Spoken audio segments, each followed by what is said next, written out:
What up, YouTube? It's your boy Marquise, and I'm back with another hair update, but this time I'm doing something different. As y'all can tell by the title, I am going through the frequently asked questions. So today I am doing the top, and I'm looking this way because I have my computer here, which I probably should move it over just a little bit.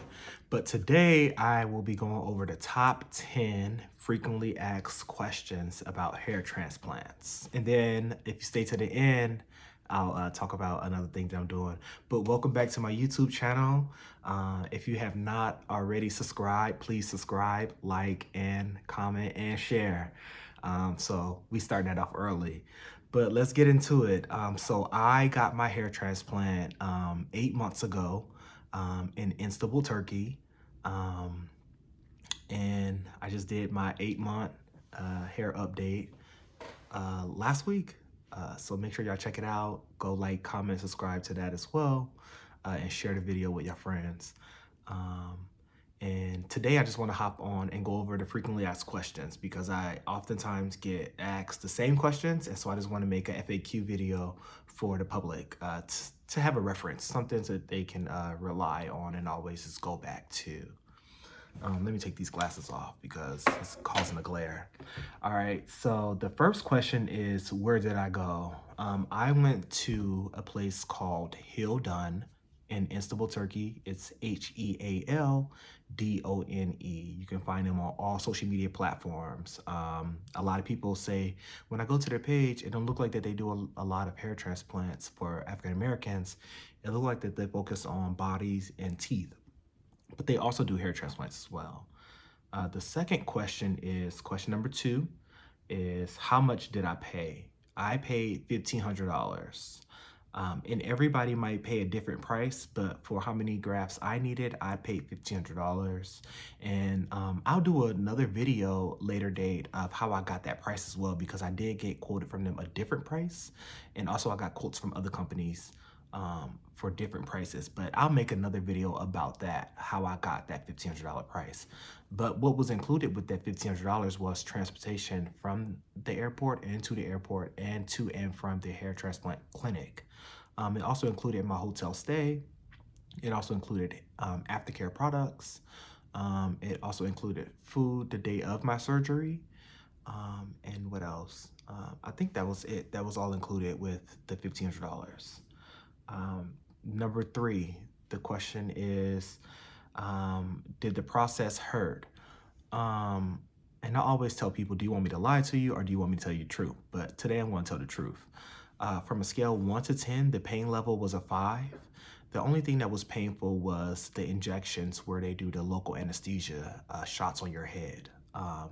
Other than that, I couldn't feel anything. I was completely numb until the anesthesia start to wear off and other things like that. But did it hurt? No, not really. Only the injections hurt, and they didn't even really hurt. They burned. I don't know why the anesthesia makes it a burning sensation in your body. I'm not sure about that. Maybe somebody can comment in here and tell me, why does local anesthesia burn when they inject it into the scalp?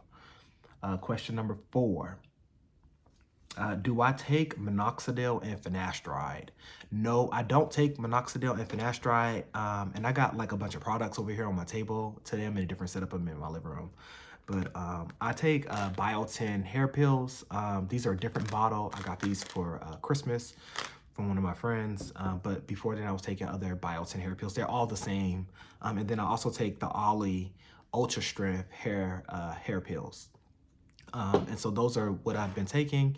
I'm not sure if I will take minoxidil or finasteride. I wanted to wait till month 12, the year mark of my hair transplant, to see if I need to take that, because it does increase the density in your hair. But also too, I've heard once you start that, you cannot stop, or it will make the head, all the hair shed.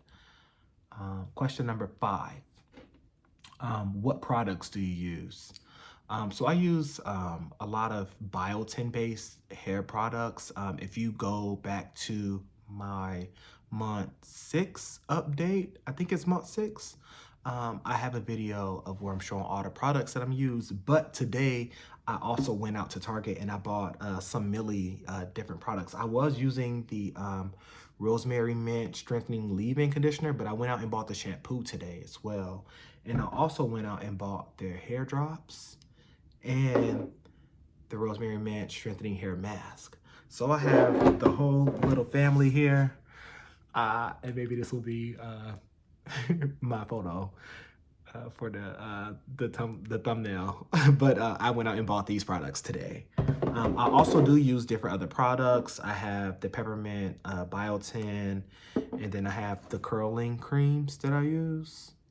And so those are just different products that I use, but everything is always super biotin based. So I use biotin based products.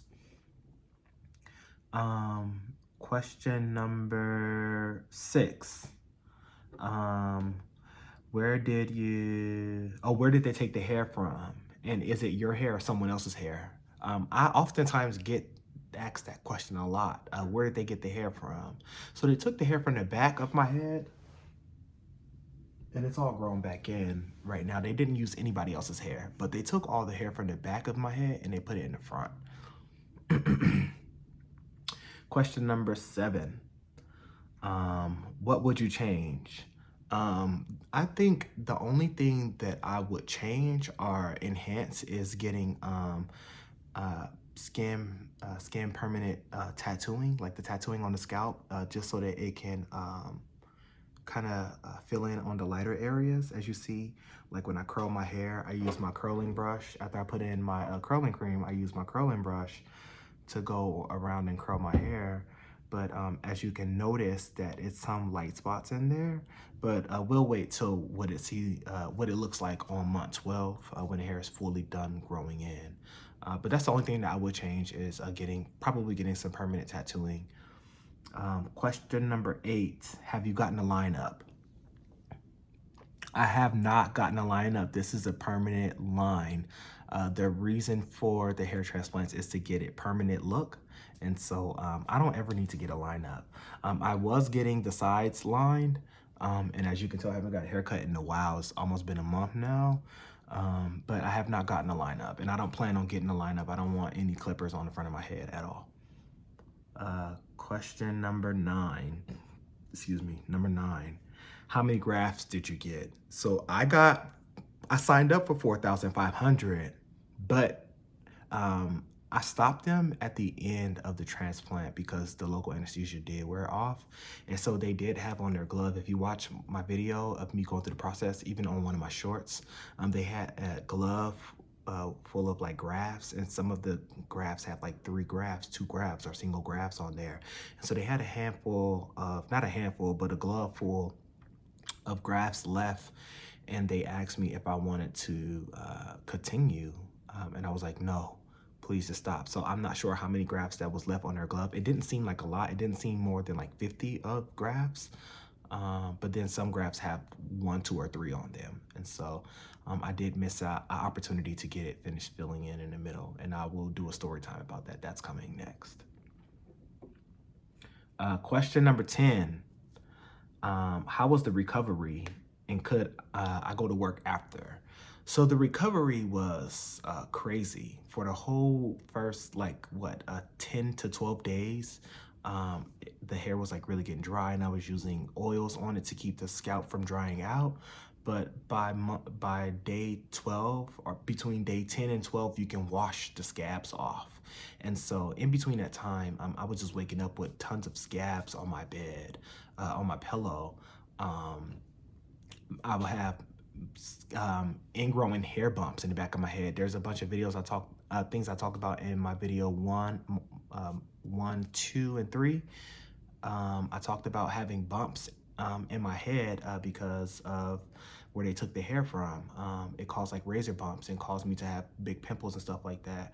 So how was the recovery? The recovery wasn't too bad. I would say from a scale of 1 to 10, it was like a 5 again. Like if I had to go get another hair transplant, I would definitely go do it and do the process all over again. Nothing was too dramatic where it was like, oh my God, I would never do that again.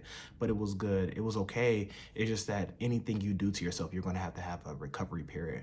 I would say by month 3, I finally got sensation back on top of my scalp. I didn't have any feeling on top of my head for a really long time. I dealt with a lot of scabs, a lot of bumps, a lot of hair bumps, pus and stuff coming out of the back of my head. But those were easy fixes, right? By getting some antibiotics, putting Neosporin, cleaning it, and things like that.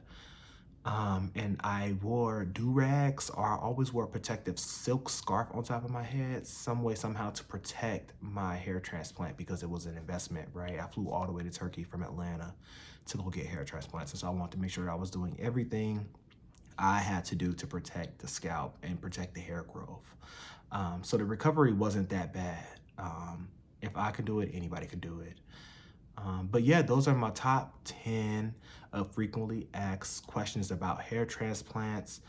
If you like this video, please subscribe to my channel. If you like this video, like it, comment, ask me other questions too, because these are the same questions that I always get asked. And so I just want to make a video and answer these questions for you all. I will be doing a couple of other videos. I will be doing a story time about the mid part on why I stopped them from getting putting the rest of the grafts in there. It's like very graphic. Like I'm going to go into detail about what happened, why I stopped them from doing the rest of the grafts. And then I'm going to do a checklist, like a guide to help people that are interested in transplants. Just do like a checklist of different things. I'm not going to say what's in it right now, because then that will be a spoiler, but I will be making a checklist for those who are interested in going to go get hair transplants. I have already helped 5 of my friends, 1 female and 4 other people, already go over there to the same clinic that I went to. And I have another buddy that's going over there. I think he's actually over there right now, getting his hair transplants. I know he did say at the end of January. So let me check in with all my people. But thanks for joining. Thanks for always coming in and watching my YouTube channel, and ask crazy questions. And I'll be here to answer them for you. Peace out.